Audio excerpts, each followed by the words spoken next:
who used, I had a All professor right, who used to now tell you us to be quiet because the pearls of golden wisdom were about to drop. I wouldn't necessarily say that. Oh, it's cracked me up. Wouldn't go that far. Yeah.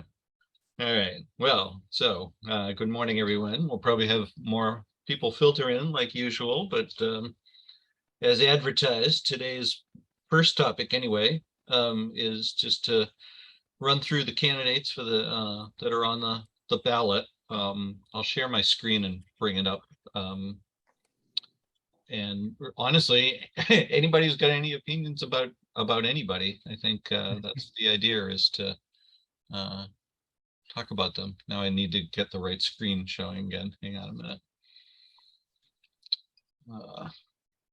Let's see. Isn't that it? This is it. Yeah. So here's our ballot. So we've got three choices for governor and lieutenant governor. Deal and Allen, Healy and Driscoll, and Reed and Everett. For Republican, Democratic, and Libertarian Party, respectively. Anybody have anything they want to say? I'm pretty clear on who I think is the head pair. Although I have to admit, I probably don't know much of anything about Reed and Everett. What's anybody think? I'm curious. Does anybody know anything about Reed and Everett? I'm not going that way, but I'm just curious. Yeah. Yeah. Kaylin? No? Yeah. I don't. I know up in New Hampshire, the Libertarians have been staging they have a project running to make it a libertarian haven, but I haven't heard of anything like that going on here.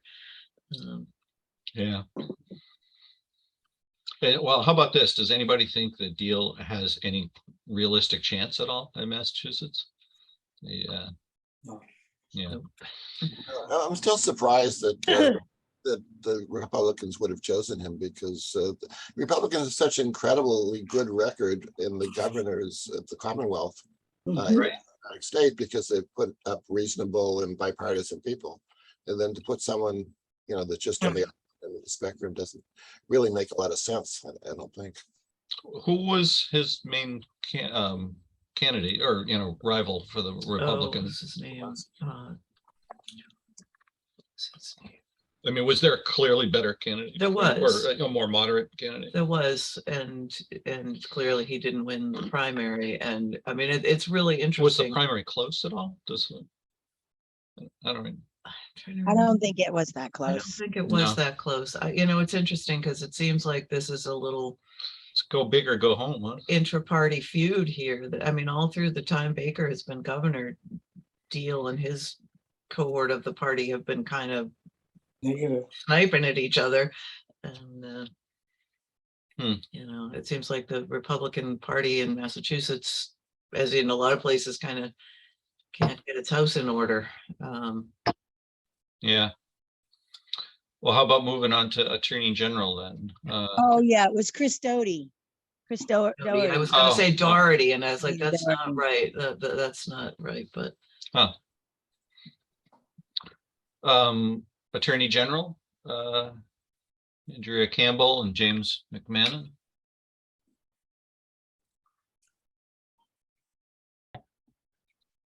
This could be a short meeting. I was going to say, I mean, there were a couple. There were definitely a couple we wanted to talk about, but at least one anyway. But just in order of appearance here, we'll go this way. Secretary of State, Galvin and Campbell and Sanchez. Anybody? Again, I don't really even know. I guess I'm a relatively uninformed voter here. Yeah, I don't know the others, but Galvin, I thought, had a really good up and coming opponent, Tanisha Sullivan, who came to the Democratic picnic in Natick and was very impressive. Yeah, I was impressed with her. Yeah, but fresh voice would have been good. Galvin's certainly been a respectable person for many, many years. Yeah. Yeah. Yeah, the last time I talked to Tanisha, I really encouraged her to keep going. I hope that she runs again. I hope she builds momentum and runs again because Calvin can't do it forever.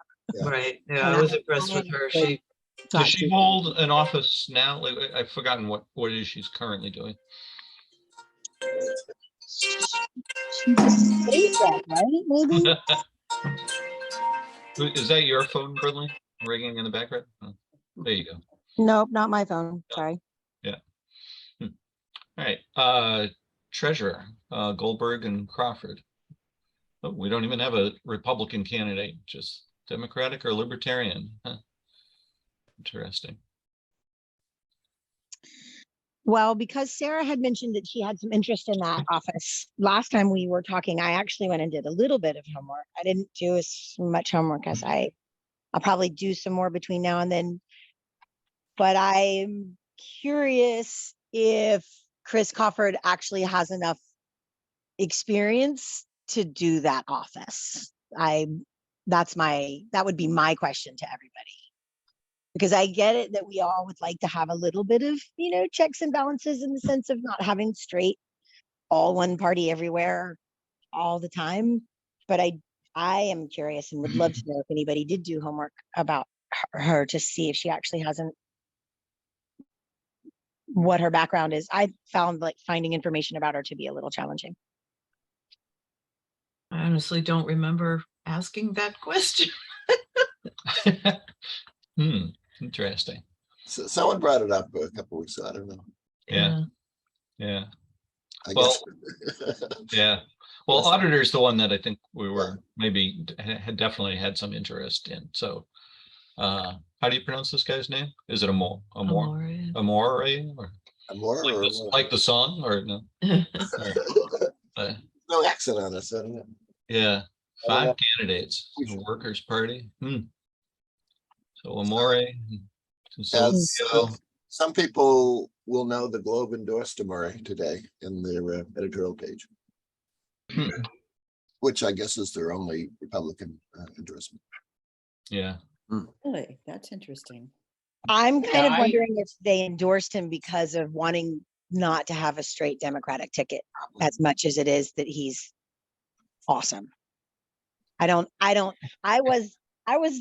was originally thinking that's been my biggest one since the primaries, the auditor. I actually wanted the Democratic auditor to go the other way, I think, from doing homework. And I don't know. I liked Amore in the beginning. I'm not liking him so much lately after watching debates and conversations, but it's more of a gut thing, I think, than it's, I don't know if it's something I can necessarily point to policy. I think that he potentially voted for Trump in 2020. And so I'm, and I think he's trying to hide that now. And that bothers me a little bit. If there's truth in that, I haven't been able to 100% confirm it, but it seems like some of the sources that I've been reading that from seem a little more reputable than they do sketchy. So I'm inclined to think that's probably true. I feel like if you're going to hide it, that's the problem. If you can't just say, "Oh, I did this and I made a mistake," it makes it a little more challenging for me to think that if he actually did do that. But I don't. Or I did it and I would Doesn't do it say- again.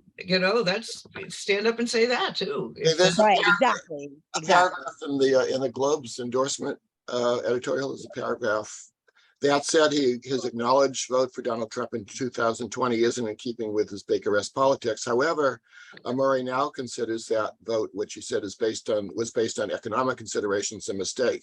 He notes accurately that he called for Trump's impeachment after the Republican president fomented the violent storming of the U.S. Capitol on January 6, 2021. Oh, I'm glad you read that. Thank you. Was that today's? Yeah, that's in today's editorial page. I haven't seen that yet. So I have a question. I worked for the equivalent of the state auditor in New York State for 30 years. So it was multiple multiple controllers, they called them. And I couldn't see a huge difference between whether there was a difference in the party between the controller and the governor. But I feel that it would be that this would be a good thing. When I looked, and I did very little Brindley, I'd like to know more about the debate, but when I looked at his website, this Amori looked really competent. I mean, the background he had, looked good to me. So was leaning toward him, and I don't see any reason not to, but you've raised a couple of things, Brindley, and I did not see the debate. You have more on that? I don't really, because I don't think either one of them, I think, they kind of both accused each other of being desperate, and they both, I mean, it kind of felt like pretty even ground to me watching the debate. I should have taken notes so that I could be better prepared for today, but I wasn't discouraged on either side. Personally, it was more of a gut thing, that you get that feeling when you watch debate about where it sits, and it was more of that for me. But I don't know, because I had really liked him in the beginning, and all of the early interviews that I heard from him, I really liked him. So I can't really, I'm so sorry. I should have been better prepared for that, but I can't really tell you why it bothered me, but some part of the debate just really bothered me for it. Thank you. The other recent reporting I was seeing on him, I think, was allegations of spousal abuse and stuff. But only allegations, which, I mean, it kind of raises the generic question of, is that kind of stuff disqualifying or not? If it's got nothing to do with job performance, it's just whether the person is or isn't a. Well, it's also an allegation, Right. How far into the process are we in terms of, we are supposed to be in this country innocent until proven guilty. And so, at some point, things can move from somebody said something awful to, yeah, this guy did it. But I don't think we're necessarily that far down that path on this thing. So, he has a huge handicap with his last name.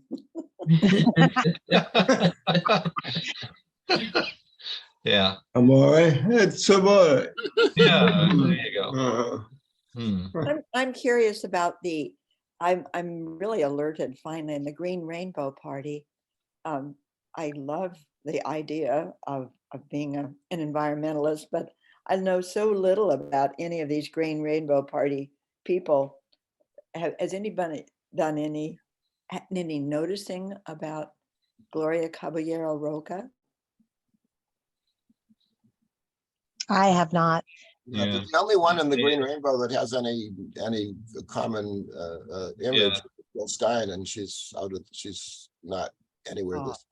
Well, Bill, go ahead, Bradley.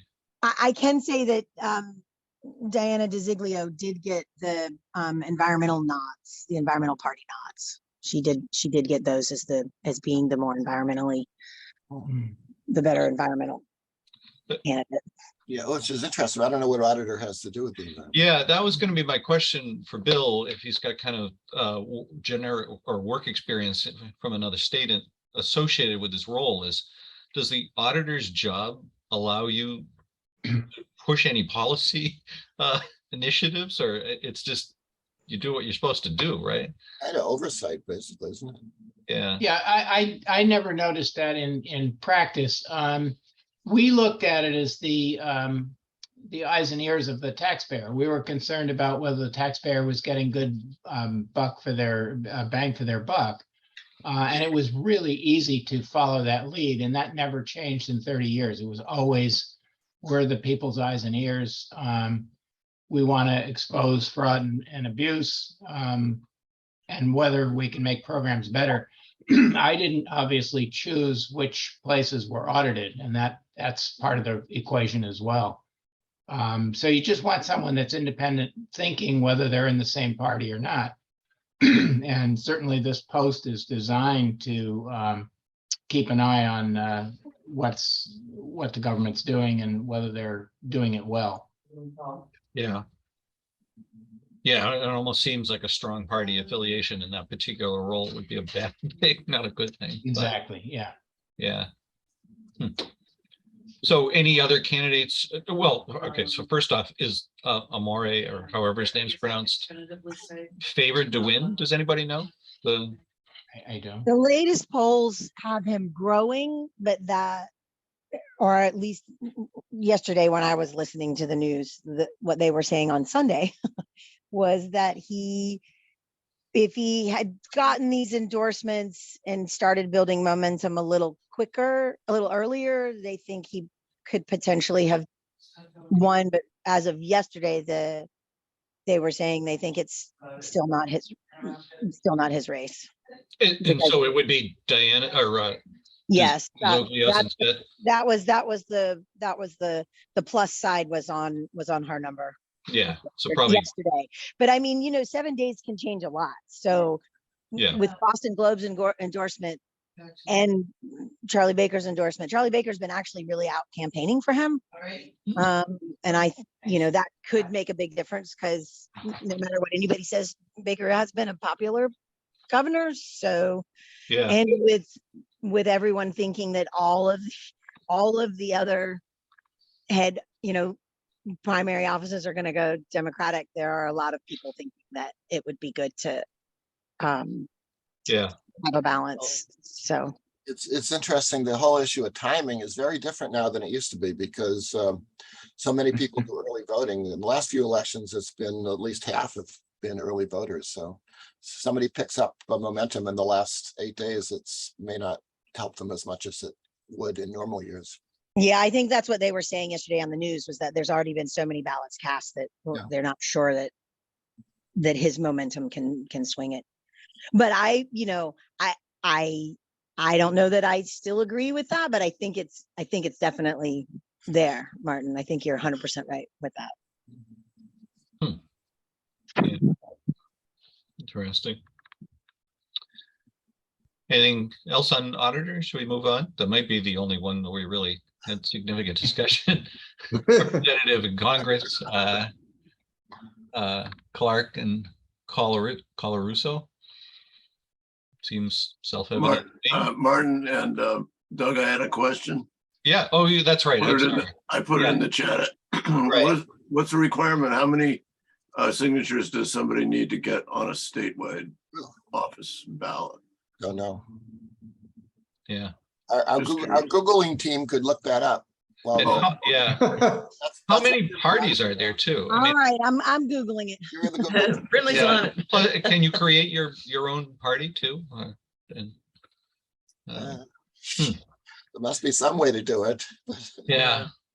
Boy, it Let's sure is a pain in the neck for primaries. So I work at the polls every election except for this one, because I'm going to hold signs for question 5. But when you get primaries and you have 5 different colored ballots to hand out, you've got Democrat, Republican, Green Rainbow, Libertarian, something else, and something else that nobody's ever heard of. And nobody takes these minor ballots, but the town has to print them and have them available anyway.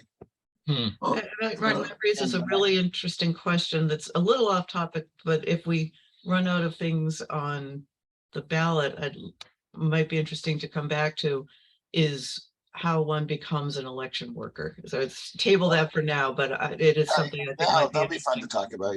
Yeah. Well, I think we might be there momentarily, because the only other contestant. I think it's going to be harder and harder to have election workers now that they're being harassed around the country. But Yeah. And that's part of why I'm asking, because it's made me want to go be one if we're needed here in Natick. Yeah. So the only other contested race, I think, is councillor, 2nd district, Jubenville, Vidaria. I confess I don't really know anything about either of them. now Jubenville has been there for decades. Yeah, I was gonna say Jubenville's been around. Yeah. For a while. Yeah. Is that the governor's council? Yeah. Yep. Is that what that is? Yeah. He used to come to the Democratic picnic in Natick when he was starting out. Yeah.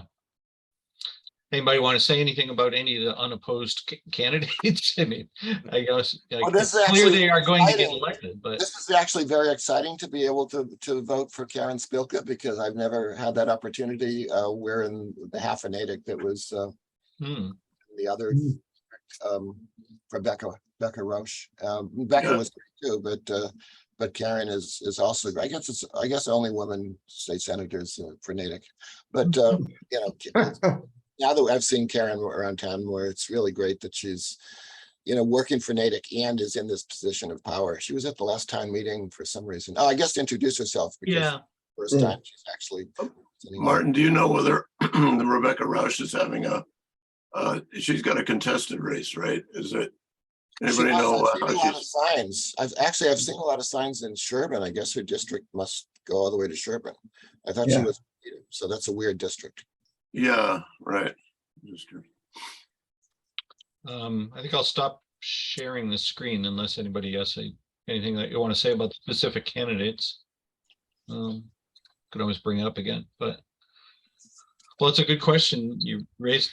Yeah, Sarah. I mean, honestly, for many years, when I go and vote and I see my neighbors there working at the table, I think, oh, I should find out about how to do this, and I never have. And given how much harassment poll workers have been facing in some parts of the country, personally, that makes me want to go do it more, although I don't think that's a problem. The harassment issue is a big deal here in Natick, but No. Martin, since you've done it, I'd be curious to know kind of what's involved in Can I, do that. can I, real Yeah, quick, I have the before, same question. before Yeah. you guys do that, can I just give you these numbers? Oh, yeah. So it looks like if you're running for federal office,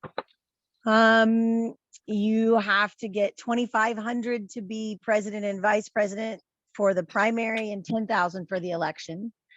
For a senator, a federal senator, you have to get 10,000. You're talking about US signatures. Senator? Yep.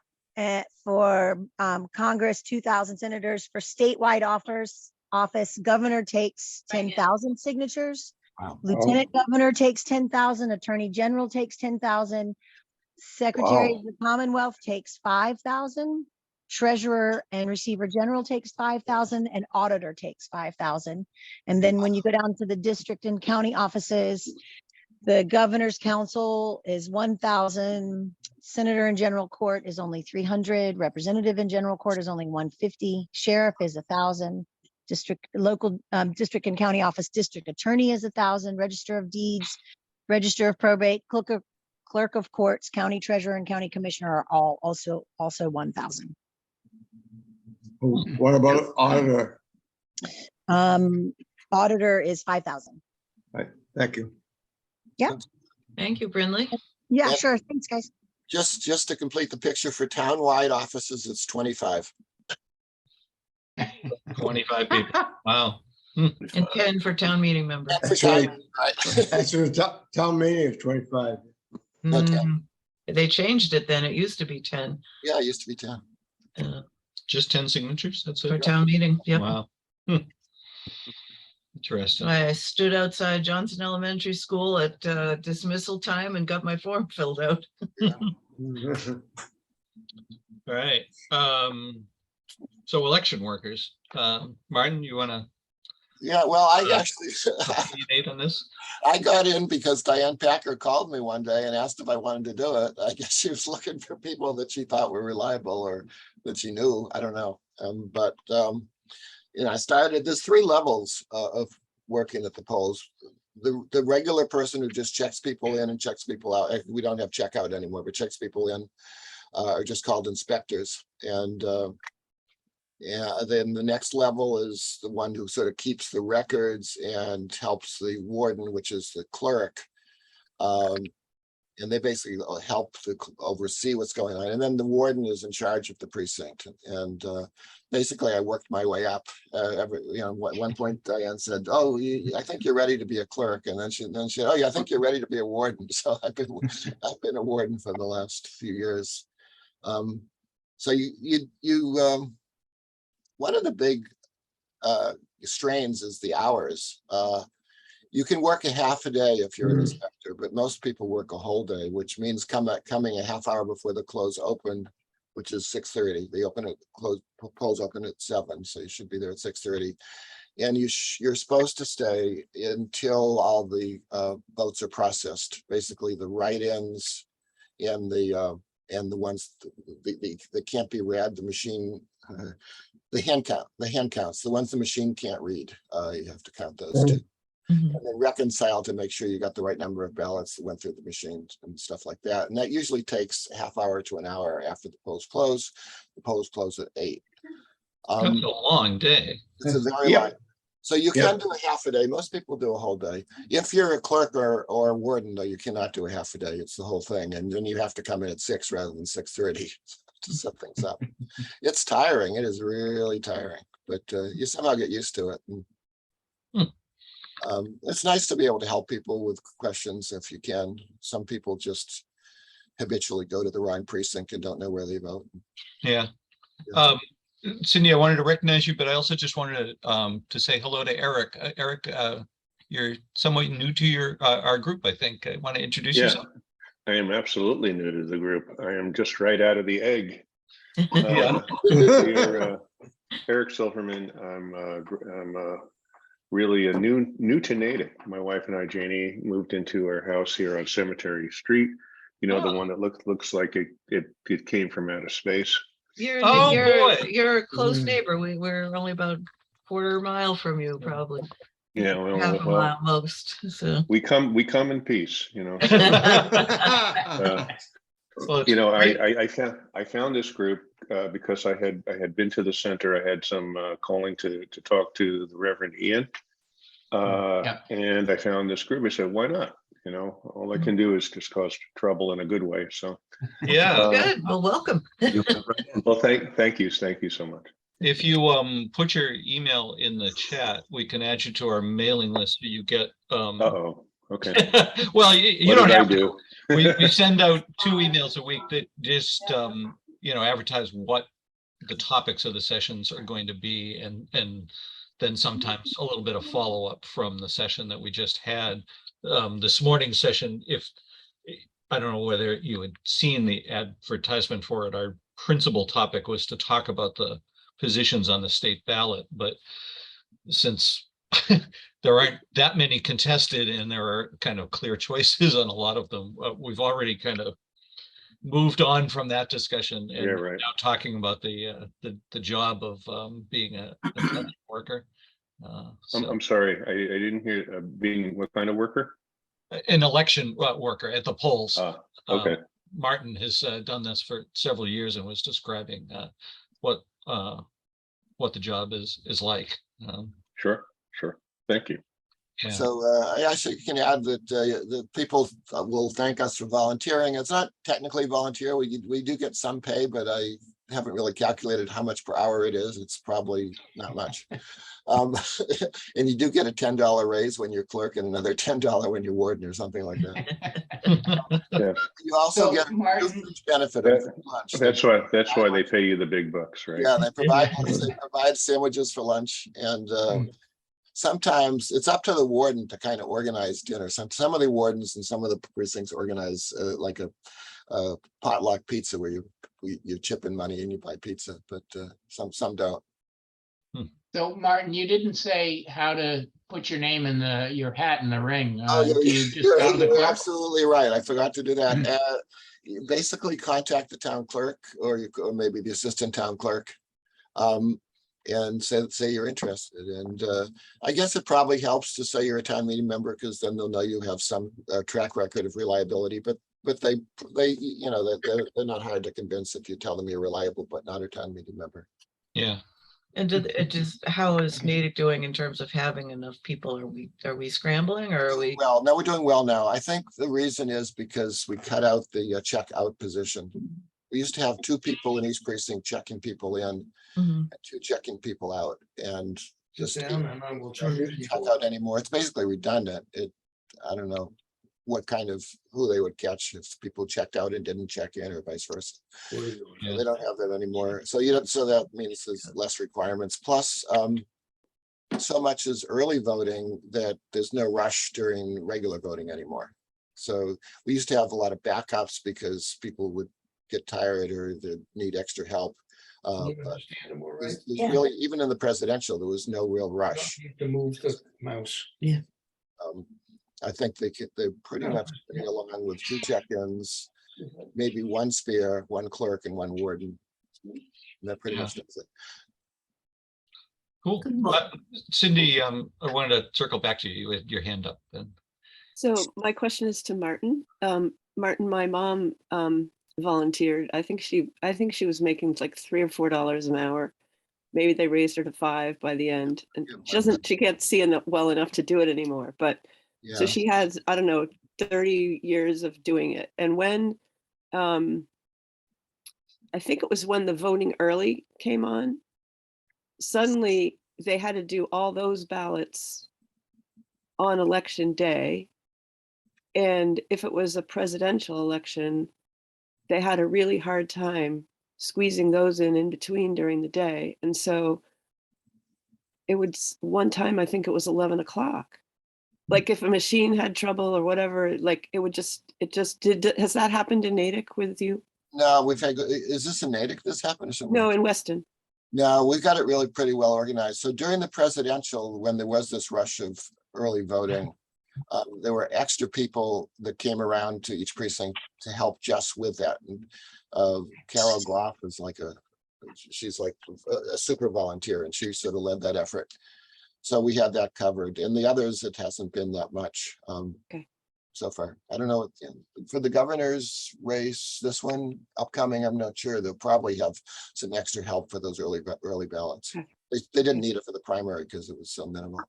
I can Yeah, say it's actually, amazing. The early voting actually makes things harder. I know people don't appreciate that because every early voting ballot has to be processed 3 times. It has to be Yeah, checked on the usual way on election day, which the local people do. When the town clerk has to send out the early ballots, which means take each request and process it and put whatever they have to do on the, customize the envelope and send it out. And then when it comes in, they have to check it in, sort it by precinct and put them in alphabetical order. So we can, and there's basically 3 processing.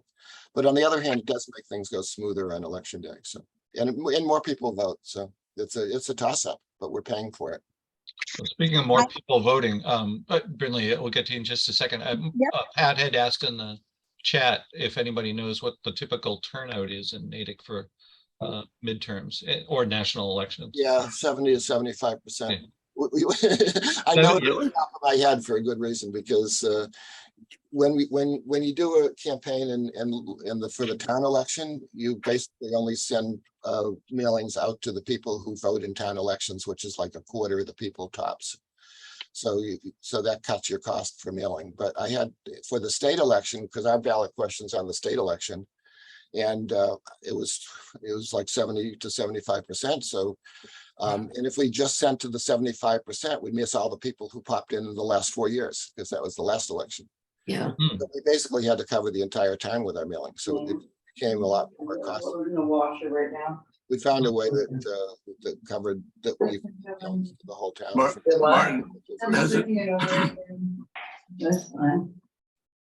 Martin, has it improved with early voting? I mean, the participation level in the town elections? Well, I don't think town doesn't have early voting. Oh. I don't think. Oh, well, for mail-in they do. Yeah, they do. That's true. yeah, that's what I meant, mail-in. Well, it's hard to say because the last town election was uncontested, the special election. But even that, the special election had a lot more participation than you'd expect for an uncontested election, because some people had basically, when they filled out the form that the clerk sends you, would you like to get early voting for this one election or for all elections? Some people just checked off all elections.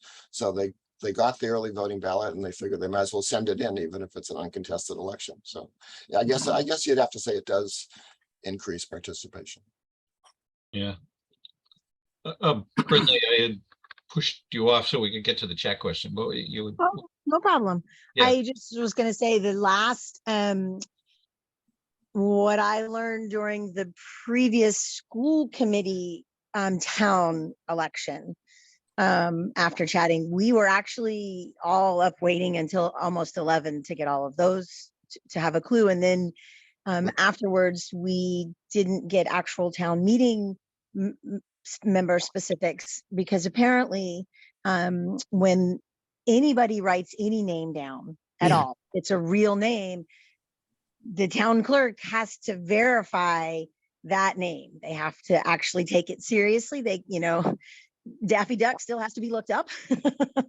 And they have to confirm that whether or not there was actually interest in any of those people. And it was the same for all of the town meeting members. And so there were a lot of people who were just writing other people in, and poor Diane had to go confirm with all of those people. Did you actually want to be a write-in candidate? Do you actually want to do this? And because a lot of people just write their friends in and other things. And so it was actually quite a lot of work. So I would say, tell your people, don't write it in if they're not serious. Yeah, well, I have to plead guilty for some of that on the other end. Somehow my town meeting paperwork got lost. And I found out the day before the election that I wasn't on the ballot. And I only found out because Dirk Coburn puts out, as another town meeting member, puts out a little email before town meeting saying, you know, here are my endorsements, and I've been on his list in the past and I wasn't on his list, and I thought, ooh, what did I do that ticked off Dirk? And he was endorsing me. And so I looked at the ballot and my name wasn't on it. And this was, you know, 5 o'clock Monday, the day before the election. And I went around in a panic and gathered up all the precinct 8 email addresses I could find from everybody I knew that I had their email, and sent out this panic email blast saying, please put me in as a write-in. So, you know, here I am as a write-in person and now have to run again because you only get a year term for being a write-in. So I've got to even if you get a high voter count, you only Yes, get if a you come year. in as a No, write-in. if I you can get, clarify that. It's a little more nuanced. This was because this was a what do you call it? Where the census year, where there was Right. Oh, yeah. everybody was They got running. All resorted. 18 people are running in the district, and if you're a write-in, you're going to be in the bottom third almost by definition.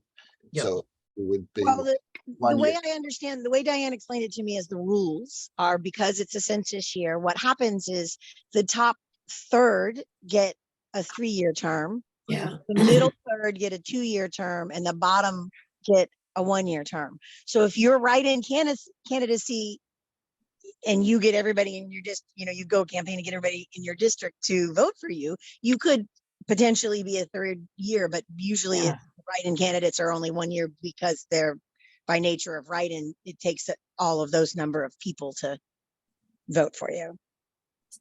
But there's no restriction. There's no restriction that says a write-in candidate can't get a 3rd year, a 3-year term. Yeah, you're right, Brinley. I'm just, but I got in with a very small number of votes compared to, if you go back and look over the years, the number of votes. Oh, yeah, of course. But previously, did you get 10 votes? I don't think I know we discussed this years ago at town meeting. This got tweaked and I don't remember the details, but I don't even think you need 10 votes to get in as a write-in. You Not don't. not to get in, but it depends whether you're considered to be elected or appointed. If you get the 10 votes, which is the same number as you would signatures to get on the ballot, you're considered duly elected for a full term, and then you're a candidate for re-election next time. But if you only get 9 votes, then the town clerk has to appoint you, and you're not a candidate for re-election next time. Oh, well, that's not how she explained it to me. So that's interesting to hear that, because That's the way it used to be. Oh, I was told that if it's an uncontested position, like if there's 2 left, if there's 2 people and only 1 seat left and there's 2 write-ins for that 1 seat, then it's like that. But if it's not contested, if the seat is open and you get any number of votes, you're elected. Are there any precincts that are fully populated with town meeting members in town? There are a couple, but Yeah, we lost one in 8, and there's a lot of empty seats right now. Yeah, because every time they'd scroll through the votes at the last town meeting that just ended last week, Right. I was amazed at all the vacancies, much more than usual. Yeah. Precinct 1 always had tons of vacancies, but a lot of the other ones have it now. Yeah. So, Sarah, will you be forming a super PAC for your election campaign next year? For me, yeah. We'll donate. Yeah. We can campaign together, Sarah. I already started, actually. I've been to 3 Halloween parties this weekend, and I was like, listen, people, Oh. I'm coming around. If you thought Natick was spooky before, vote Brindley. Yeah. Exactly. Yeah. Well, there ought to be 2 more seats vacant in my old precinct 5. That's since right. We're not running and we usually, get 3 years. Yeah. So that's an area where, there's a vacancy. Mhm. These are 2 seats that are truly irreplaceable. Yeah. Carol, did you have something you wanted to add? I think I saw your hand up. Oh, one of the workers or the contractors are working here today. Oh, was. One of them waved hello to me this morning. So Uh-huh. I just thank you though. Yeah. I had to run So out. Martin, just to clarify, the town meeting succeeded and completed their work last Thursday. Yes. I was not able to make it, so Yeah. What happened Excellent. to the town clerk's position? Oh, it's going to appointed. I forget the exact. Oh, vote. good, I can look it up, but good. that I'm has to glad be to voted hear. on, right, Martin? yeah. I can look it up when I see it. Yeah, that would actually be good, given that, we're a little It's bit. appointed, it's appointed. And also, what about the dam question? That That got, DAM got question? IP resoundingly, yeah, which, Referred What back to the sponsor. right, which, I wasn't mean, wasn't that, it was IP, indefinite postponement, which is a much Oh, much which worse. means as a zoning, well, it's it's not a zoning zoning. articles that can't be brought up for another 2 years. Does that qualify for that? No, it can No, be brought back up. Oh, yeah, which I had not realized. I erroneously told people that would keep it back for 2 years because I had forgotten the nuance about only zoning. I think yeah, it's zoning. so long since I've seen something other than a zoning article get indefinitely postponed. I had Yeah, it hasn't for forgotten a that. while. That was pretty. It's Yeah, serious. it's actually a good. I've got topic it to- right here if you want it, Martin, Oh, for the Article 15. It was, yeah. it was 65, it was for the first amendment, for the amendment part, it was 65 yes, 51 no, 2 abstentions. The main motion passed, 106 yes, 13 no, and 1 abstention. That's correct. Is this for the town clerk? Or, For the town Yes. clerk. yeah, Yeah. yeah. There was also But a it still has to be voted on in an election, right? The No, town clerk, Yes, it still has to go to, that's what I thought. uh, Okay. I'm guessing they'll try to put it on the spring one. Yes, Martin? right. Yeah, that's true. It's a charter change. So it's got to be. okay. Yeah, But that's a good point. In fact, somebody stood up and made that argument to say, if people are concerned about this, just realize this is just one step along the way. All the voters still have a chance to say whether they want this or not. Yeah, But it was pretty resounding, although the referral was a little more divided. The referral got 23 votes. So then the main motion got 13 against, but the referral got 23, and then some people switched over, I think. When Did referral- Diane speak on the issue? Yeah, did. Yes, she did. Because I know privately, she told me she was in favor of the appointment. yeah, she was a Yes. sponsor of it. Great. Yeah, she was, and she said she did. Good. right. Does anybody have any questions about other aspects of town meeting? It went relatively quickly, didn't it? How many sessions were there? 4 sessions. 4 Uh, sessions, and The last considering one we was had, 3 sessions. This was 4, but this had 2 really big well, debates. really, in a way, 3. There was the dam, the town clerk thing, and the zoning thing about with the biolabs. Oh, right. Yeah. So they were kind Oh, of. what happened with that? So there was a motion made to add an exclusion area of or setback of 300 feet between any level 2 biolab and residential property. That generated quite a bit of debate. It did not pass. Well, there's the housing at the mall, so that, Right, so that was the issue, and basically the discussion turned on nobody else in the state that they could find did that, and the, you know, the 300-foot number was kind of a number, you know, there wasn't a lot of backup for why 300 feet, why not 250, why not 500, you know, there wasn't, it Yeah. was just kind of a number. And town council said that that could be considered arbitrary and capricious, given that there really wasn't a lot of data to support it. particular rationale and data. And so that, after generating quite a bit of controversy and discussion, that amendment got defeated, and then ultimately the main motion did pass. But it, you know, it, and anybody else who was there, feel free to chime in with any further observations. I'd only say that Paul Joseph spoke at the very end of the debate on the motion about the 300 feet, and he was very persuasive and very, very much in favor of not having that amendment pass. And that to me had an influence, because immediately the motion was called to close, and it closed resoundingly. I think it was 75, you know, like 75%, wasn't it? Something like that. Mm-hmm. If you had the tallies. Yes, oh, for the amendment or for the final? The amendment failed 25 to 75. Right, that's what I remember, yeah. And then the main motion. So the end result is that the lab was approved? It wasn't a lab in particular. It was a zoning change that would, I mean, there's, as I understand That it, would permit it? that would permit it, but I this see. wasn't about an application from a particular lab I as see. much as it was about a zoning change to I think the accommodate. Neiman Marcus would be okay anyway, even without this, but this is for other parts of the district. Yeah, that was decisive, Martin. And Paul Joseph mentioned that in his closing again, so that point kept getting made. Yeah. I hate to see that building go, though. It's beautiful.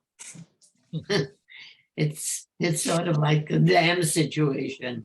That's beautiful. And whether or not that's the right answer, you know. Yeah, it is interesting. Just think of what they'll do with that whole curved, shimmery silver and gold thing they have on the Neiman Marcus building. Yeah. Cindy, did you have something to add? Yeah, I'm curious, you said that, Sarah, you said that there was quite a bit of debate about the town clerk position. I'm just curious, we talked about it, and it seemed to me, I don't know, whatever, like, just curious what it was all, what people were arguing about. And then to shift the conversation, I don't know if people have heard, especially on BUR, about this police officer in Natick. Just curious if anybody, like, I don't know, something else we could talk about this morning. So the clerk's debate, part of the reason it took a while was just kind of a procedural thing, was that a motion had been offered and that somehow it had not made its way from the moderator to the folks that either put the motions up on this big screen for the town meeting members to see, or printed out in a handbook for the town meeting members to see. So the question had to be tabled for, you know, until the next session so that that information could get to people. So that was just kind of an administrative snafu that took up some time to resolve. But the questions revolved around the sort of the debate being framed between, this position has become so much more complicated over the years, and there's so many more things that need doing, that we need to be sure that the person who has this position is qualified, versus this side which says we need somebody who's accountable to the voters. We can't have just elected things. And if a person gets in there who's not qualified, well, they have plenty of staff who know what they're doing. And so that would cover it. So that was kind of sort of the gist of the argument. And when this was brought up at town meeting 10 or 12 years ago, people came down on the side of, look, this is the last elected town staff person we have, and we need, representation for the citizenry. And this time, I think more, myself included, people were more persuaded that, the job has grown beyond that, and we do need expertise, because the town clerk does, honestly, I'm more attuned to what's going on in town than I think the average citizen, and I am absolutely convinced the town clerk does a bunch of stuff that I have no idea what it is. It's become more complicated. And then there was stuff, there was also some concern around the issue of, if the town clerk is now reporting to somebody in the town government who's appointed them, be it the select board, be it the town administrator, be it whoever, what happens if hypothetically down the road, that person asks the town clerk to do something shady, like post date a document or whatever? How do we deal with the idea of the town clerk being put by effectively their boss or their appointee, of them being put in a position to being asked to do something shady? Who do they go to? How do they deal with that? There was a bunch of discussion about that as well. Yeah, that was the only, I think, somehow compelling thing to consider for keeping it elected, to keep it so the person's not indebted to, the town administrator and the select board. To maintain independence of the town Well, clerk. independence, so that the person's not afraid to, make the right call when oversight is needed. But I think we were also persuaded by the debate that the town clerk would not cave into that kind of pressure for various reasons. And that there are mechanisms in place within the structure of the way the town is set up, that, there are mechanisms in place whereby, if the nature of your grievance was with your boss, then that person would be removed from the process of adjudicating what happened, because they wouldn't be impartial, so that other people would be appointed and would take over that process, so that it was, it wasn't just that we had to rely on, well, they're all good guys and nobody would do that. Right. Sarah, I have a question. Thank you, Sarah. And thank you, Sarah and Martin, for the context. What is the town clerk paid? Do you happen to know? At this point, it's gotten close to 100,000. I think it's over. I think it's It may be over. I mean, I haven't seen the last budget figure, but it's substantial, and it's very tempting for someone just to see that number and say, oh, I can do that job and run, whether or not, and if they're popular, it can happen. What are the requirements? I'm sorry for interrupting. What are the requirements, and how long is the contract? The requirement is to be a Natick resident, period, for the elected position. Okay, well. And I think to be a certain age. A lot of detailed requirements. Yeah. Yes. Yeah. And There are, or there are not. There will be. Well, there aren't yet. There But aren't we're very clear now. that there are going to be some very detailed requirements in the, some are already in the charter amendment here, but some are going to be added in the town bylaws. Yeah. Thank you. Yeah, good questions. Are the salaries posted publicly out on the Yes, town they're website in the somewhere? It was in the Springtown meeting. We set the salary every Springtown meeting. So That's the only position that town meeting. Back to my Springtown meeting records, but I'm Yeah. Eric is a Newtown resident. One event that happened pretty recently that you might be interested in was something put now. I'm trying to remember who all did it. The topic was where to find information about Natick. And they had a number of speakers. Somebody walked through the town's website, how to navigate that. Frank Foss talked about town politics. He's the moderator. Bob Brown talked about the Natick Report newsletter that he runs, and it was recorded. Like if you went to the community center, they probably have a link, or if I can find one, I'll put it in the chat in the follow-up. It's funny, Saturday, I went to the farmer's market. Jay and I went because we were working on CPA. We had a table there and we were talking to people and handing out information.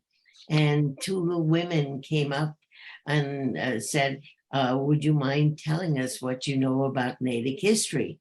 So in a flip moment, I said to them, well, you just met Natick history. It was real.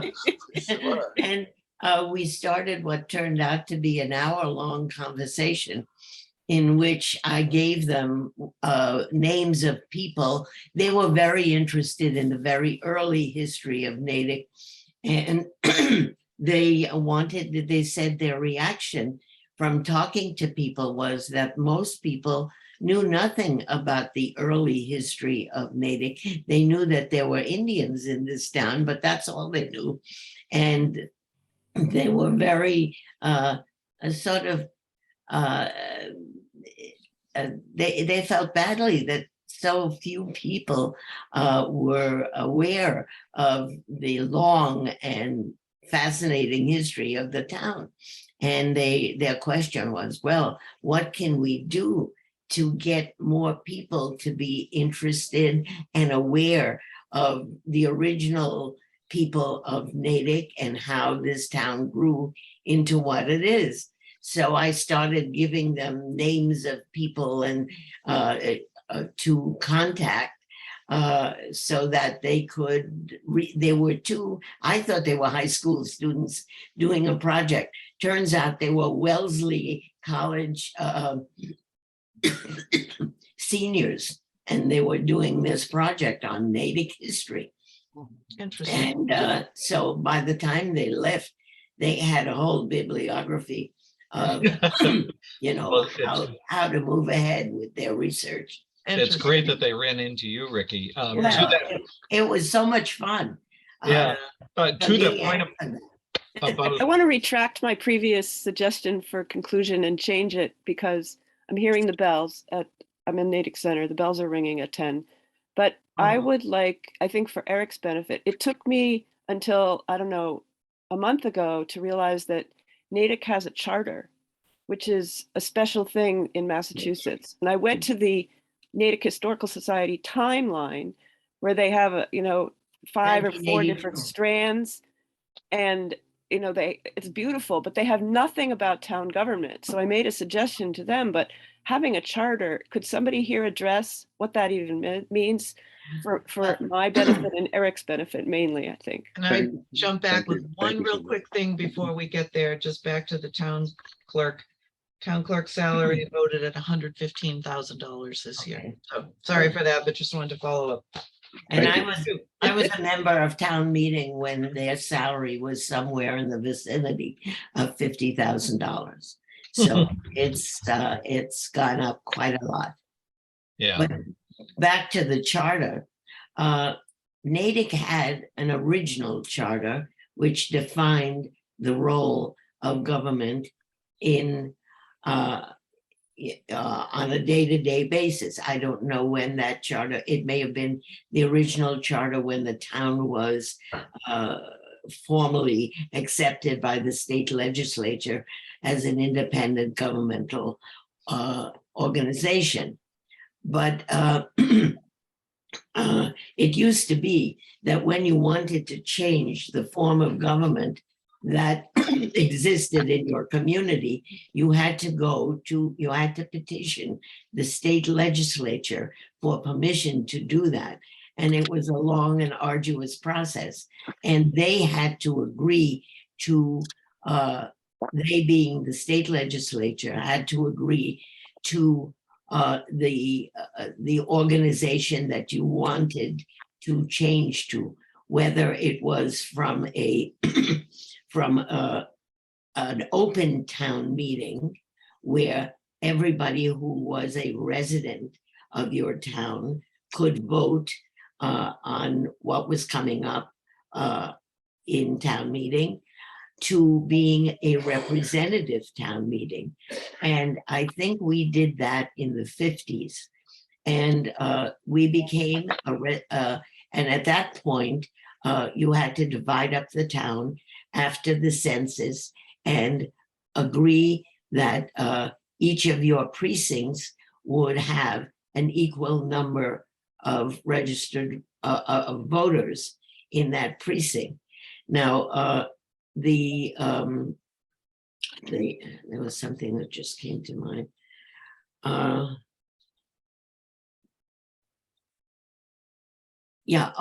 But at that time, there was a larger House of Representatives, and our local representative setup was parallel to the state.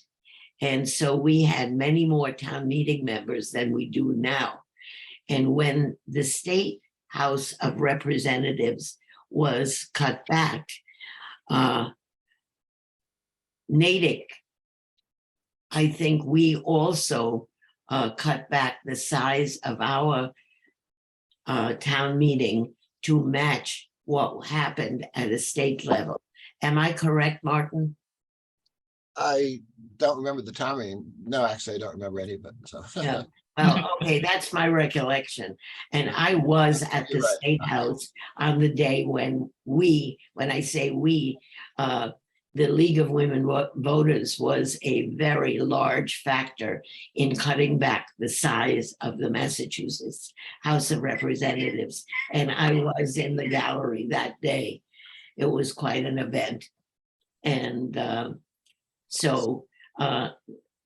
anyhow, there have been change, and then I'm not sure what year it was, but there was a change at the state level that allowed, there was a charter movement where cities and towns wanted to be able to change their charters without having to go to the legislature for permission to do it. And that passed. And when that passed, many localities chose to implement their own charters. And we were part of that movement that wanted to change our charter. And the question was, gosh, I'm so froggy, I'm sorry. We wanted to be able, we had what was an executive secretary to the Board of Selectmen at the time. This was in the 50s, 60s, and 70s. And we had our executive secretary at the time when I was on the board was someone who did what the selectmen didn't want to do. And he did things like, if you wanted to use the common, you had to go to the Board of Selectmen and get permission, and the secretary would do the paperwork. The board didn't, the majority of the board didn't like to be involved with the insurance issue for the town. So they gave it to the executive secretary to do. There were things like that. But there were itty bitty nonsensical things that the board wanted to do, and they did it, even though it would have made a lot more sense for the executive secretary to handle that administrative job, excuse me. So anyhow, there was a movement on a part of a lot of us to follow the charter route, since that was available to us now and didn't have to have the major effort that it used to take to go to the legislature and get permission and then go and do the charter. So the charter was to, before we went through the charter process, we tried to get a town, what was he called? I don't know, not a town manager, a town, and it wasn't a town administrator either. There was another name for it. And we had someone whom the board hired, and it lasted about 3 years. And the thing was, the move was to try and get things more,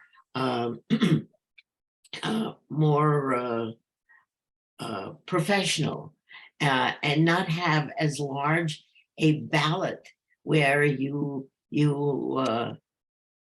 voted for, well, you still vote for constable, but where you voted for dog catcher and you voted for the people on the DPW, each of the commissioners had to run for office.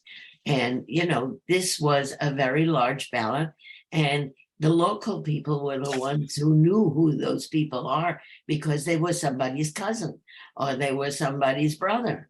And it wasn't a professional system. So we tried this small administrative step, and that really wasn't satisfactory. So then the charter movement got into high gear, and we requested the formation of a charter commission, and town meeting passed that. And there were 9 members on the charter commission, which included the town clerk, it included the assessors, it included people from the planning board. It was that kind of and included people from DPW, including ones who had been elected. And I'm trying to think, and Sue Salamoff became the chairman of the Charter Commission. And that commission worked, I think for 2 years to produce a charter. And when they did, they came up with a town manager form of government, which there was no longer an executive secretary. In some communities, the executive secretary was a stronger position. That person had more authority than the selectmen allowed our executive secretary. So that position was done away with, and we had a town manager, and the town, and many of the positions, for instance, the DPW, became appointed positions that then you hired someone for that role who had to have qualifications. He had to have so many years of, he had to have managerial experience. And, you know, that's the way that position became, and that's the way we do it now. And that happened. It was very contentious when it came to the treasurer and assessor, because that was the same person. He was on the Charter Commission. His name was Don Atherton. He was a very, very likable, wonderful guy. And he did the job very well, even though he had not had what would have been the modern way of being appointed and being vetted. And he was just, the Charter Commissions, it was a matter of personality at that point. They couldn't bring themselves to disgorge Don Atherton. So they waited. I don't know if he passed away first or what, but then I think there was one of the provisions in the charter was that every 5 years there was you revisited the charter, and that there was a subcommittee that worked on examining the way the charter worked.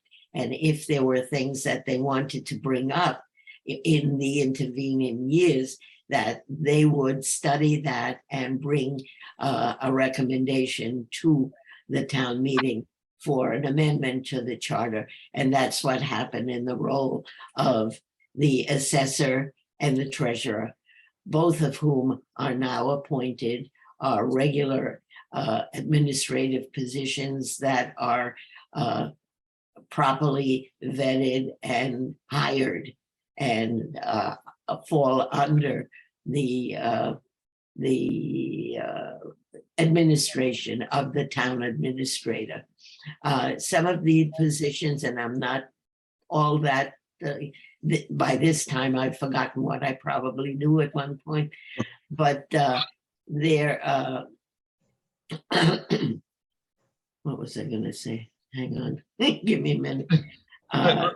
Ricky, while you're collecting your thoughts, Yeah. and I'll hand it back to you in a second. I just Yeah. want to, well, first off, thank you for this amazing foray Well- to the history of the town. I'm wondering two things as you're saying this. Yeah. We're all aware of the Veterans Oral History Project that the town runs. And I'm just thinking that there needs to be, if there isn't already, kind of a town politics or town history version of that. The institutional knowledge that you have and that you've been imparting to us over the last 10 minutes or so is just fascinating. Cindy's pointing out in the chat, if you're okay with this, I want to make sure that this portion of the recording gets directed to the Town Historical Society or whoever it is that should be kind of Well, I'll be reporting happy. what the history of I this would town be, is. I would be happy, Doug, if you wanted to formalize something like this, and I've been listening to, honored to listen to Ricky's comments and getting to know the breadth of knowledge, to do like maybe a serialized encapsulated version of on topics or various Well, topics. I would be very happy to participate in that because Jay and I have volunteered many a time to the schools to a lot of to the schools in different contexts. I volunteered with respect to the portion that teaches about the Holocaust, but I also volunteered in terms of local government. And I think, and at one point, I know there's a booklet on state government that Ed DeLotte chaired, and there was one that I participated in. I think it may also have been on state government, but there is, to my knowledge, no codified curriculum that that is part of the education of our students, and there should be. I agree with Doug that should be something that that our students are aware of, if only to. Well, the history I think is interesting, but they ought to know how Natick government works now. And I, like I say, I'd be very happy to participate both virtually and in person, because I think it's something that's important. Yeah, I think we would all resoundingly agree. Eric, do you want to expand just a bit on what you were suggesting or in terms of Well, I was writing? yeah, You said you were, when you introduced yourself, you said you were a writer. Yeah. Yes. Well, yeah, I'm a fiction writer, poet, Oh. and I'm published. And where are you? I can't see you. I don't know. where I'm you right are. here, right here. Eric is a new resident. He lives on Cemetery Street, Erica. Are you number 7? Yes. I asked for a sign for CPA on your property. Did you say yes? You're putting me on the spot, but yes, I would say yes. Very much. Yeah, that's great. Thank you so much. Your name is Silverman? That's right. Okay, I know you. Yeah. Well, you mentioned, we may be related in some distant way, but let me ask you the question. Yes.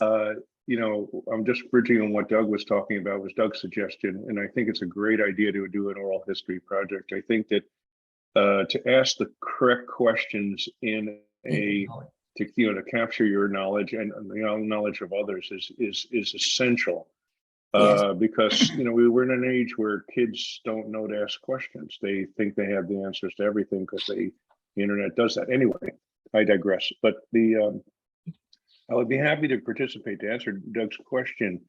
I think it needs to be, any kind of history project needs to involve kids in actually getting involved in clubs, activities, some kind of civic thing. So it's not just a one-off. If you know what I mean. It's not just me listening to you and then going out and living my life and forgetting about it. Right. I've just a little bit about me. I worked with a number of nonprofits in engagement, particularly with internal engagement and all kinds of other stuff. You'll learn a little bit about me as we go. But I believe that is the right direction because that really will help to harness the next generation. I mean, who are we kidding? We're all getting a little older here. Sorry, right or wrong. Hey, right? listen, there comes a point where you have to face it, and we have, unfortunately, in facing it, moved out of Natick to a senior residential facility. But my heart and my head is still here in Natick. And Evidently, I you would bet. be happy to participate. I did a sort of an oral history of my family way back before it was current. And Jay did an oral history project at some point with the Morse Library before the Veterans Project came into being. And it had some involvement, but it didn't catch on. We thought that families would want to do that and pass it on to their kids. Well, we were sort of ahead of our time. It wasn't that much of a technological era when we did that. Now it's commonplace. So maybe it would fly now, but I really like the idea of applying it to the history of the town and tying it to the young people today. Some of the people who were asking the questions when we first did it were the first two interns for Pegasus. They were young people from the high school. But this time there is a Democratic club and there is a Republican club at the high school. And there were two young people who I think now either they are seniors or they've graduated, I don't know, who participated in Coffee with a Purpose. So what we need to do is recruit some more young people and get them back. Yeah, we've got to get them back involved. I think that they had said that they had actually turned themselves into a Natick politics club in hopes of not being so firmly in each camp and not talking to each other. I can confirm that. May I just, I'm sorry, go ahead. I just want to say I can confirm that since my son is in high school right now, he has been going to some of the politics club meetings. So they are still very active. And yes, they consider themselves a politics club now. Well, that would be, Brindley, it would be great to have some representatives, your son included, come to a future session and give us an update on what they're up to. There's a couple of things. Eric, I know you wanted to say more. I just wanted to go ahead. Mention two things. One, Cindy's pointing out that the timeline threads that the Historical Society has put together have threads on a lot of different aspects, but not government. So this is really our own missing tooth. I also wanted to just remind folks that not next Monday, but the Monday after, we're going to be having Gail Coughlin, who's the volunteer coordinator for the Historical Society, speaking to us primarily about the Indigenous roots of Natick in her series of talks and her own research work in that area. But I'm sure she would be very interested to hear of this thread that we've got going on now in ways that we could partner with the Historical Society on this. Eric, you had more? Well, yeah, I would foolishly volunteer to go to the high school and to see, you know, if in fact they want to do some kind of outreach, because I think to have that energy and those questions would be very helpful. I also know that Cindy just posted that Bob Brown publishes the Natick reports, news about Natick. He would be interested. So if Cindy, if you're suggesting that I follow up with Bob Brown, I can do that. I don't know how to get in touch with him, but I've got his email. yeah, so I would foolishly jump into this project. I have some experience in putting together scriptive language and stuff like that. I helped to initiate interviews with other volunteers in other areas, but yeah, Ricky, if you would like to have coffee at one point, I would love to talk to you about this, and maybe we invite some other people into this conversation. Okay, the next time I know that I'm going to be in Natick, I'll do that. I hope you're. Well, you know where I live. Yeah, I know where you live. Yeah, or maybe Eric could come to you too. Yeah. Yeah, oh, well, that's the thing. I'm now in Canton, I see. which is, it's a half an hour from here. Are you in Orchard Cove? Yes. Oh, okay. Yeah, my father-in-law was in Orchard Cove recently. His name was Ira Cass. He passed away Oh, I'm sorry. last few months ago. But so you're in assisted living? Oh, no, we're in independent living. Independent living. That's great. Yes. Okay. Yes, So we're you're an independent. Union Force 37 at Okay. Orchard Grove. I also think we can get a hold of Nate Lord, who's I think, president of the Politics Club. Yeah. And Nate, Yeah, that's what I was just telling. Nate's a really good friend of my son's, so that's what I Oh, was just good. saying. That's Oh, what I great. put in the chat. If Eric Yeah. gets in touch with me, I'm happy to put them in touch. Yeah, One if there's I don't know if there's a secretary for this group. I mean, I'm a newbie, right? So if you could kind of organize all this information, because we'll just and perhaps we might find a way to do this. Yeah, definitely. Sarah, you want? Oh, I was just going to say, in terms of engagement with the high school does have a community service requirement that all the kids have to do a certain number of hours to graduate. You know, as we kind of think this process through, I think it might be worth asking the question whether, maybe some combination of learning about the history of town government, but also maybe participating somehow for some of their service hours. Right. Yes, that's a great idea. That's a great idea, Sarah, because it looks They- great on your college app. Yeah, They do well, I mean, service pages. They did service pages during town meeting. Nate was there two of the 4 nights. Yep. They do help. They do actually. The Politics Club at least does already do things for community service. I'm sure they would be up for more. Yeah. And my husband and I have given scholarships to young people who are interested in government, most particularly to young women, because my feeling is that we wanted to stimulate the participation of young girls in government. And so for several years, we've given that scholarship at the high school. And this year we gave one through the Democratic Town Committee, or they asked us to let them sponsor that scholarship. So we did. And I think we really need to actively reach out and pass the baton to the young people, because I think they're ready, especially in this climate. They want to participate.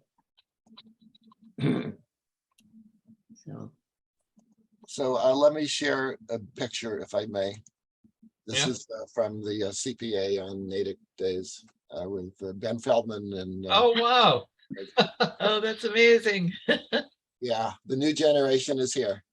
Wow. Yeah. Boy, I look so little there. That's so great. Those are both of my boys. Both of those guys run for, just a little history. Both of those guys are seniors this year. That's Ben Feldman and Nate Lord, and they are seniors this year. And they do a lot, and they are both cross-country runners and Ben is one of the fastest. He is currently the fastest kid on the cross country team right now, and they are both really, really lovely young men. And they're the ones who have come to Coffee with a Purpose. Yes, that's right. Yeah, Doesn't surprise me. Since they were sophomores. yeah, Yeah. yeah, they're terrific kids. When, oh, actually, I saw Nate on Saturday. He said it was all because of COVID when he could I- be Yeah. here at 9 o'clock on a Monday morning Yeah, I was instead of gonna in say, class. when Well, everything that's was it. remote. Otherwise, they would be in school, you know. But with COVID, they were home, so. Just A to kind couple of years brain- ago, they brainstorm won a the little bit. Massachusetts statewide award as Volunteers of the Year for Who did? Right, right. Nate and Ben. Oh, And they great. worked with me for, they worked with me Yeah. for about 3 years. Just Yeah. to kind of brain share a little bit about the previous discussion, sorry to circle back, but you know, if we were to set up some interviews, I would suggest that we have kids who have, you know, maybe got some questions and have them participate. Because that two-way dialogue is, I think, important. So that's Yep. my 2 cents. Yep. That's a good Yeah, idea. it's a really good idea. Wow. Well, this has been fantastic. The there's never any shortages. I think somebody mentioned in the chat of things to talk about with this group. So I'm glad in a way that the initial discussion about state positions or on the ballot didn't go on too long. I'm Took a sorry, lot of I time for this. overslept. What was it?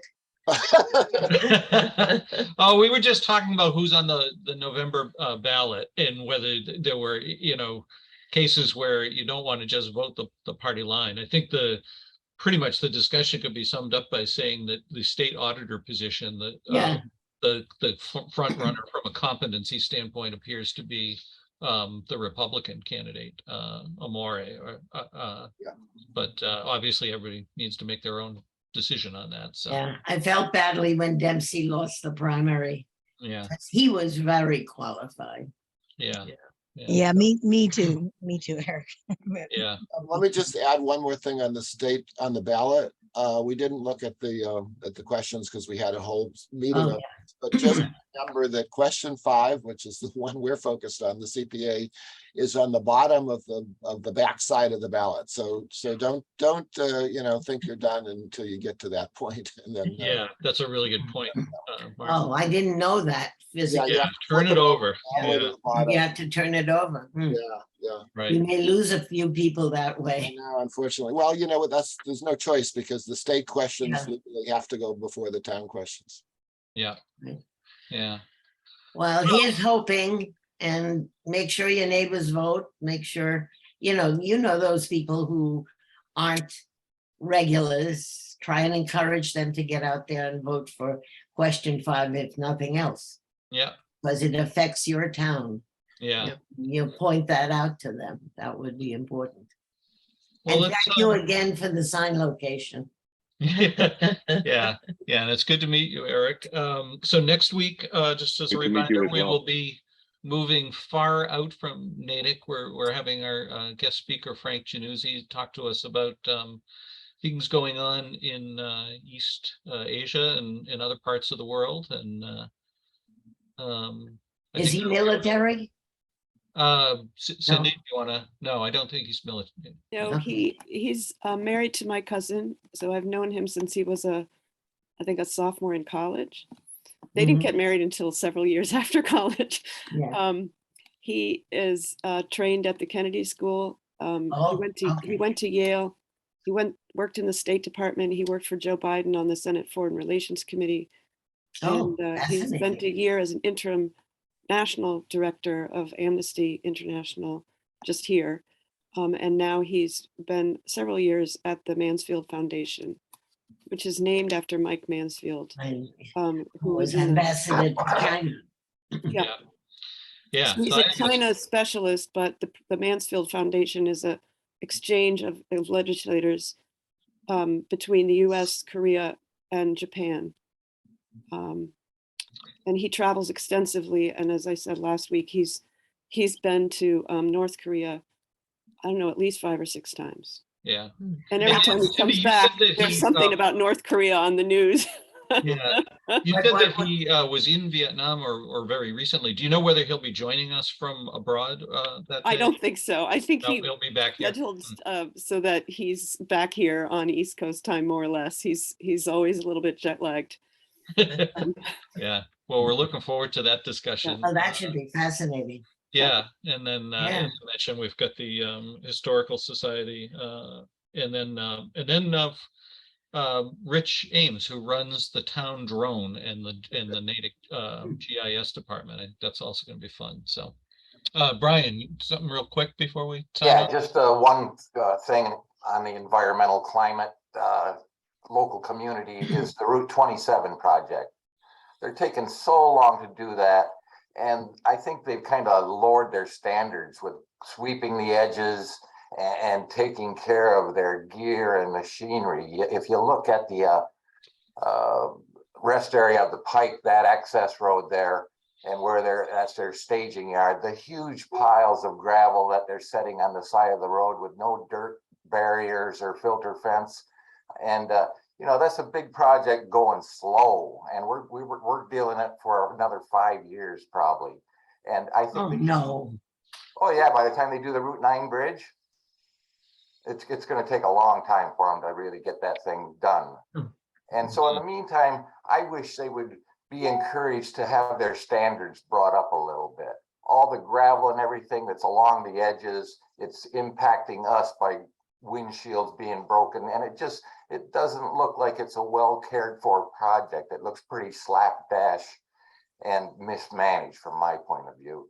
And I'm trying to send pictures in and talk to the people, Claire Rendelli and others, but tasking the town to make the project be a little more environmentally friendly, and the runoff and the gravel and debris that's generated by it should be looked at. I think there's some tangible results that we might be able to get with trying. Brian, is this a DPW project?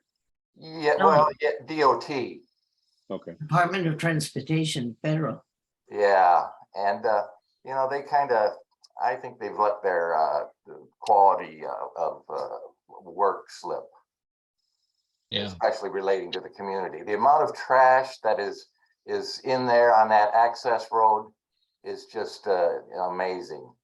You know, just debris and then the way they've got everything scattered. So that's my quick Earth Day everyday effort. Yeah. To help a little bit.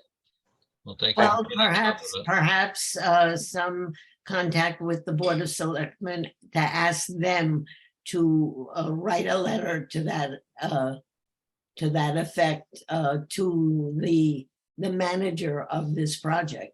Yeah, I try to talk to the inspectors when I see them out there on the street, and that hasn't happened in quite a while. And I think that's pretty effective. But you know, just in general, I think they should be reminded that this is a big project that really impacts the people like us that use the road every day. And they ought to set an example of quality, thoughtful work. And it's kind of lacking from my point of view. Yeah. Thank you. Well, Yeah. you might want to also ask Paul Joseph, Yeah, you know, talk to him and John Marshall and who's the town administrator now? I'm sorry. Jamie. Jamie Erickson. Jamie, yeah. Yeah. I mean, I think they need to hear from you, Brian. yeah, I Yeah. keep trying when I'm bumping around, and was just kind of asking for your guys' help too. If you see anybody, you know, Yeah. or Will do. Yeah, that's a good Okay. All right. suggestion. Well, happy Halloween. Don't get too scared by all the trick-or-treaters Oh my today. God, what Yeah. happened in Korea was terrifying. 150 people Yeah. in this Halloween parade or whatever Yeah. Yeah, ended up that's a shame. Very dying scary. because of Yeah. that was terrible. So be Yeah, safe, just, everybody. yeah, Right. Yep. Well, they're in our prayers of people in India as well. This, you know, Oh, talk yeah. about engineering and things, engineering faults and things like that. Thank you. I've been really honored to be here today. Thank you for allowing me to talk your ear off on certain ideas and things Oh, like that. it's great to meet you, Eric, and I'll send you the link to our YouTube Yeah. channel. I don't know if Ian mentioned that all of these generally all get recorded, so you can find some of our previous topics interesting too. And And let I Let me- just also suggest that, sorry, Ricky, I just also suggest that if anyone actually wants to have coffee in person, like live with real coffee, I would be happy to, you know, and yes, Ricky, you know where I live, so, Yeah. and now I know where you live. Well, what I love is that the Natick of today is welcoming. You don't have to have lived here all your life in order to participate. That's sort of the way it was when I came here in '59. It was not as welcoming as it is today. And I'm glad that we've all contributed to the climate that is open and welcoming and encourages people to participate, because that's what makes a vibrant community. So Right. great. Right. Oh, just to send him the link to the videos. Yes. I sent it to him already. Oh, you did. Excellent. Very good. There. Okay. Cool. All right. Well, enjoy the day, everybody. Hey, Carol. Yeah. Thank